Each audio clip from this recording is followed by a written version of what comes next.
Hi friends, welcome to another lecture on the channel Medi Lectures.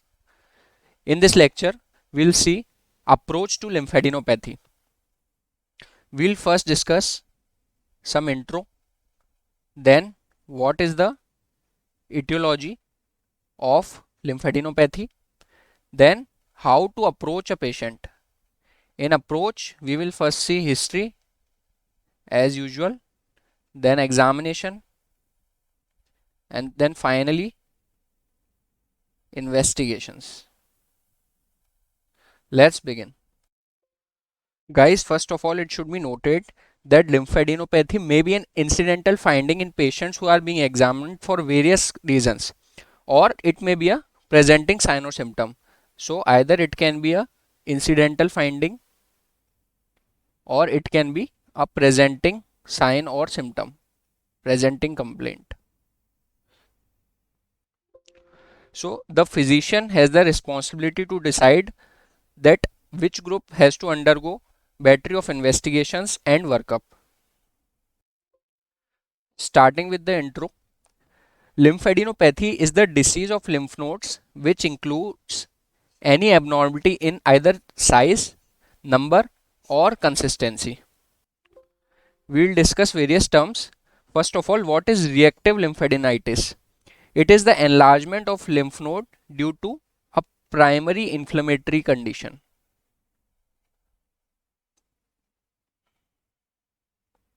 So, it is just the enlargement of lymph node due to inflammation. Now, what is generalized lymphadenopathy versus localized? Localized, also known as regional. So guys, localized or regional lymphadenopathy is confined to a single anatomic area, only one anatomic area. On the other hand, generalized lymphadenopathy means lymph nodes involvement of more than equal to 3 non-contiguous areas. Non-contiguous means not connected to each other. The most common site for localized or regional lymph nodes is cervical. Now, what is persistent generalized lymphadenopathy? It is defined as lymph nodes of more than 1 centimeter size of more than equal to 2 extrainguinal region for more than 3 months of duration, which has no obvious cause. So, lymph nodes more than 1 centimeter size of more than equal to 2 extrainguinal regions for more than 3 months duration without any obvious cause. It is defined as persistent generalized lymphadenopathy, and it is important to note that HIV infection in its early stages can present this with this persistent generalized lymphadenopathy. Now, for example, soft, flat, submandibular lymph nodes of less than 1 centimeter size in children and young. Do we need to do anything? No. These are the normal. Or the palpable inguinal lymph nodes up to 2 centimeter in adults. These are also normal. Nothing to worry. Now friends, let's come to the etiology of lymph node enlargement or lymphadenopathy. Most commonly, there is a benign diagnosis. Most commonly, lymphadenopathy is benign, which can be either reactive, example in upper respiratory tract infection. Rarely, very rarely, lymphadenopathy is due to any malignant cause. So, when we talk of the causes, there can be infections like viral infections, Epstein-Barr, cytomegalovirus, HIV, human herpes 8, varicella or adenovirus, bacterial causes like TB, atypical mycobacteria, cat scratch disease, brucella, syphilis, leprosy, staph and streptococcus, fungal infections like histoplasma, One important point about histoplasma is it can cause unilateral paratracheal lymph node enlargement, which can mimic lymphoma. It is a very important point, guys. Other fungal infections are coccidiomycosis or paracoccidiomycosis, chlamydia infection like lymphogranuloma venereum, parasites like filaria, leishmania, toxoplasma, trypanosoma, rickettsial diseases like rickettsial pox, scrub typhus, and Q fever. All these infections can lead to lymphadenopathy. Now coming to the second subgroup, autoimmune diseases. Autoimmune diseases like rheumatoid arthritis, Still's disease, SLE, mixed connective tissue disorder, graft versus host disease, and sarcoidosis. These all can lead to lymphadenopathy, either localized or generalized. One important point about sarcoidosis is there is associated parotid and lacrimal gland enlargement. Lacrimal gland enlargement in patients of sarcoidosis. Now guys, coming on to the next cause, that is malignancy, which is very rarely seen. This can be due to lymphoma or acute and chronic leukemia. Drug induced causes include drugs like phenytoin, carbamazepine.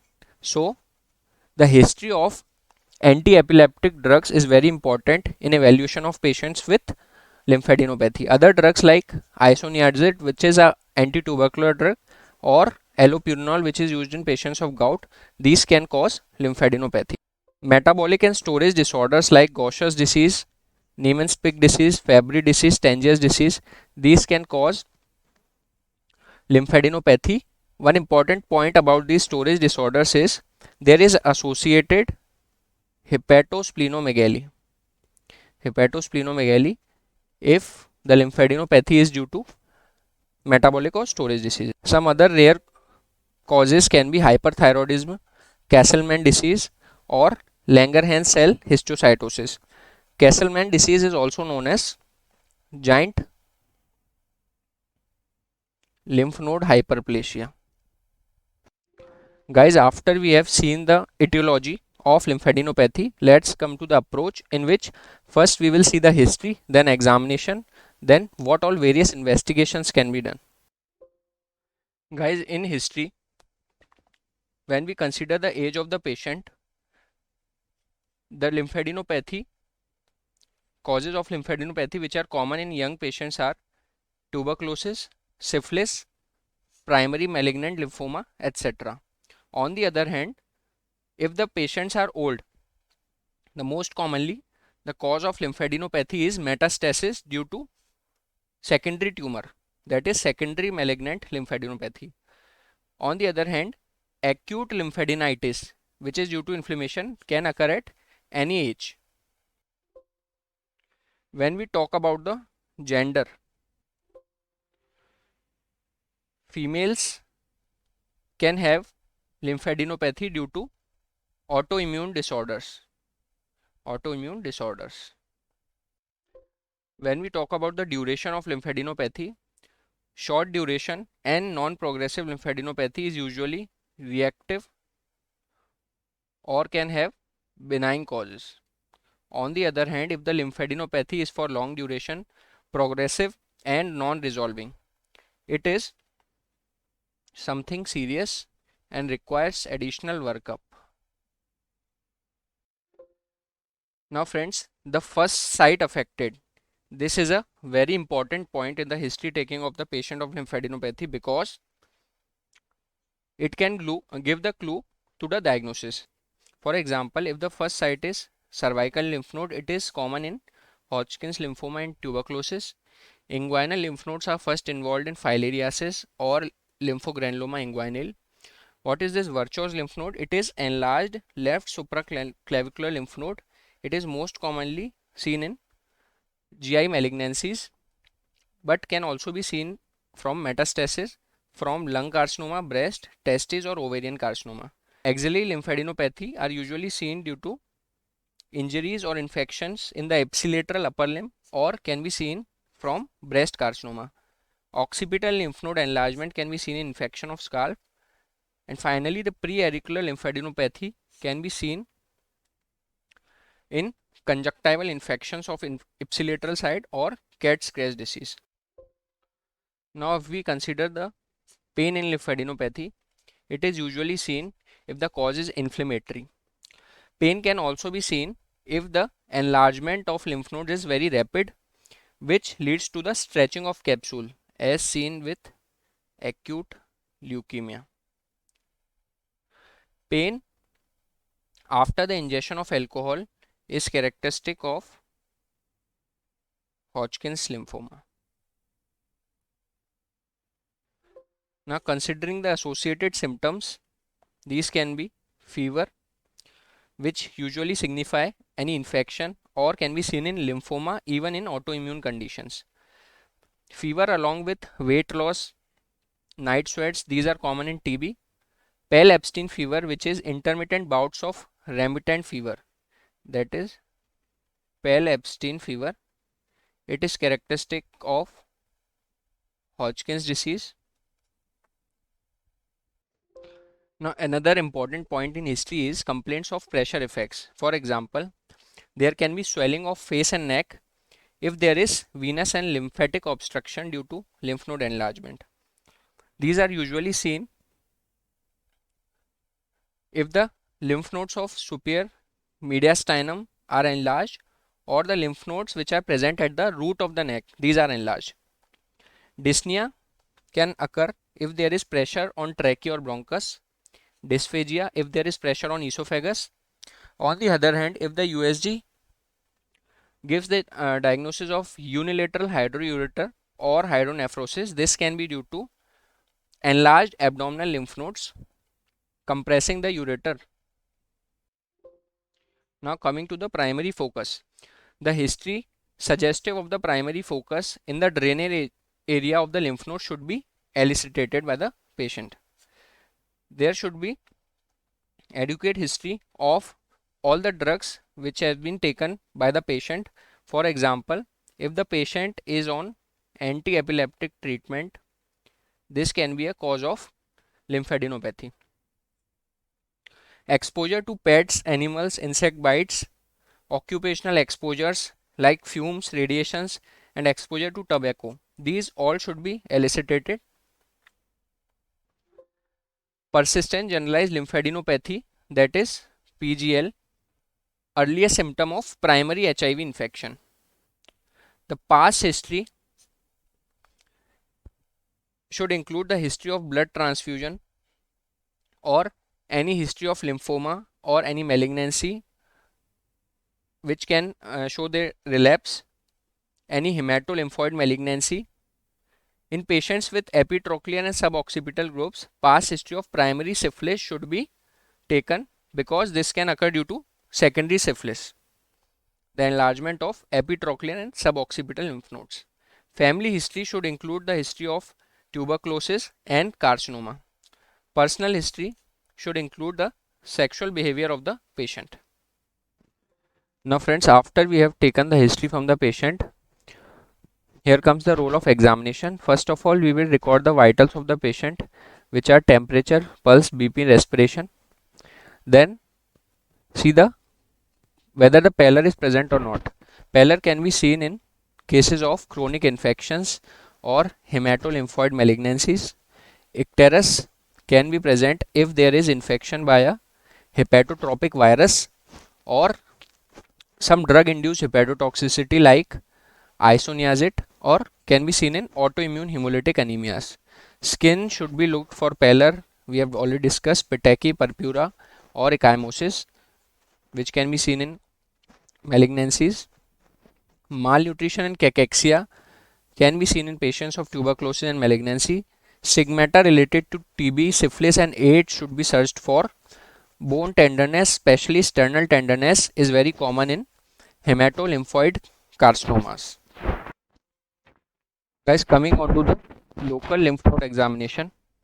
First of all, certain locations can provide a clue to the cause of lymphadenopathy, as we have already discussed, like cervical can be due to tuberculosis or Hodgkin's. Virchoes can be due to carcinoma, etc.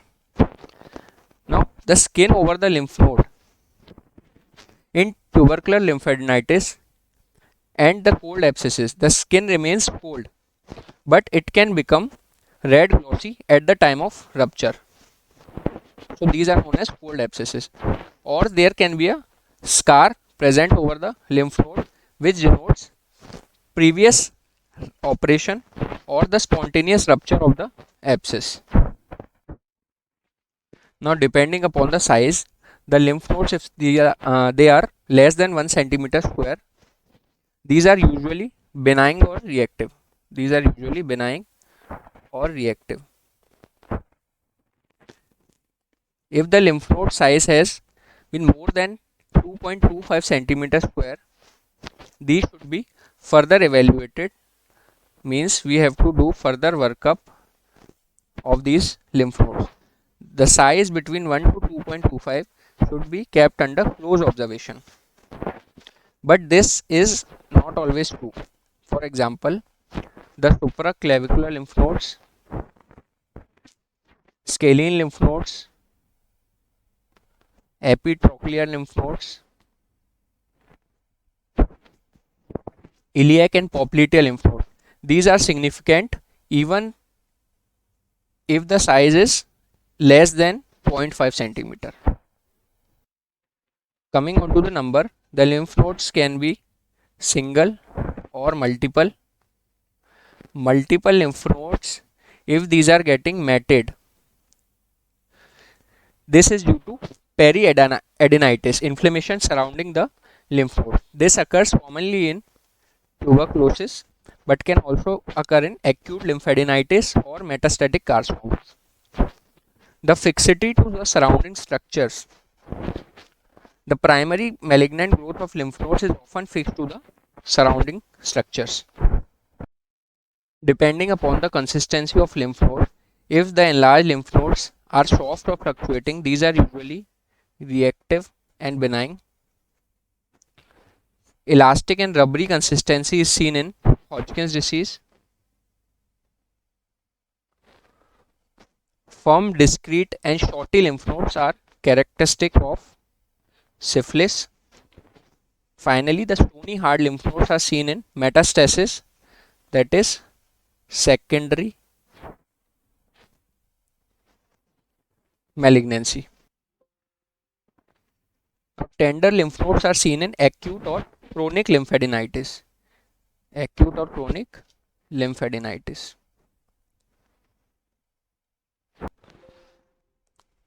When we come to the other system examination, generalized lymphadenopathy along with splenomegaly. This can be seen in lymphoproliferative disorders like lymphoma, acute or chronic leukemia, infectious mononucleosis, infections like TB, brucella, salmonellosis, leishmania, filaria, toxoplasmosis, autoimmune diseases like rheumatoid arthritis, SLE. All these can show us splenomegaly along with generalized lymphadenopathy. If there is hepatosplenomegaly along with generalized lymphadenopathy, it strongly suggests the diagnosis of metabolic and storage disorders. Respiratory system should be examined to rule out infections like tuberculosis, and parotid and lacrimal gland enlargement is seen in sarcoidosis along with lymphadenopathy. Coming on to the final part of the approach, that is what all investigations can be done. First of all, we will do a CBC with peripheral smear. This can help us identify leukemia or immune related cytopenias, that is immune cytopenias. Serum LDH will be elevated in lymphoproliferative conditions like lymphoma, leukemias, lymphoproliferative conditions. HIV should be done. VDRL should be done to rule out syphilis if we are suspecting this. Immunological workup like ANA, anti-DS DNA, these should be done to rule out causes like rheumatoid arthritis, SLE, etc. Chest X-ray can help us denote hilar, perihilar lymph nodes, also TB. USG can be done to identify abdominal lymphadenopathy, hepatomegaly, splenomegaly, abdominal lymph nodes, or hepatosplenomegaly. One important point about USG is to identify the nature of cervical lymph nodes. If there is LS ratio, long axis upon short axis, if the LS ratio is less than 2 for the cervical lymph node, these are usually benign, and LS ratio more than 2 can be malignancy. CT, MRI, PET scan can all be done. PET scan can be done for staging of lymphoma, and CT MRI can help us identify deep seated lymph nodes. Lymph node FNAC. The FNAC should not be done as a first diagnostic procedure. Why? Because for most of the diagnosis, FNAC does not give enough sample, does not provide enough sample which is required for the diagnosis, for the primary diagnosis. It is only helpful in thyroid nodules or confirmation of the relapse, that is the patient is already diagnosed and again comes with lymph node enlargement, then FNAC sample can be done for the confirmation of relapse.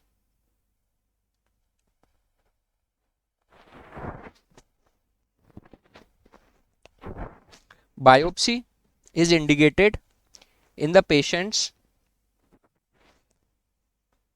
with lymphadenopathy having age more than 40, supraclavicular location, any of the following, supraclavicular location, or the lymph node size is more than 2.25 centimeter square, texture is hard,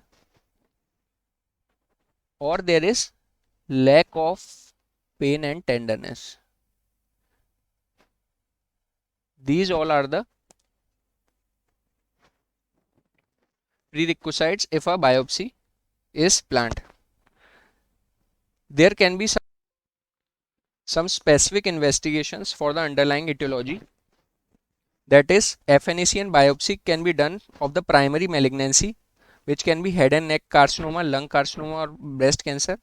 Upper GI endoscopy can be done for GI malignancies like lymphoma. MRI should be done for primary CNS lymphoma. Bone marrow aspiration and biopsy is helpful for immunophenotyping of the leukemia and lymphoma. Now, after we have discussed all the workup, one important point is antibiotics are not indicated for the lymphadenopathy unless there is a strong evidence of a bacterial infection. So, antibiotics empirically should not be given in cases of lymphadenopathy. Also, glucocorticoids should not be used to treat lymphadenopathy. So, glucocorticoids are also a big no, because there are lymphocytic and lympholytic effect obscure some diagnoses like lymphoma, leukemia, and Castleman disease. So, glucocorticoids should not be used unless the diagnosis is made. Thank you so much, guys.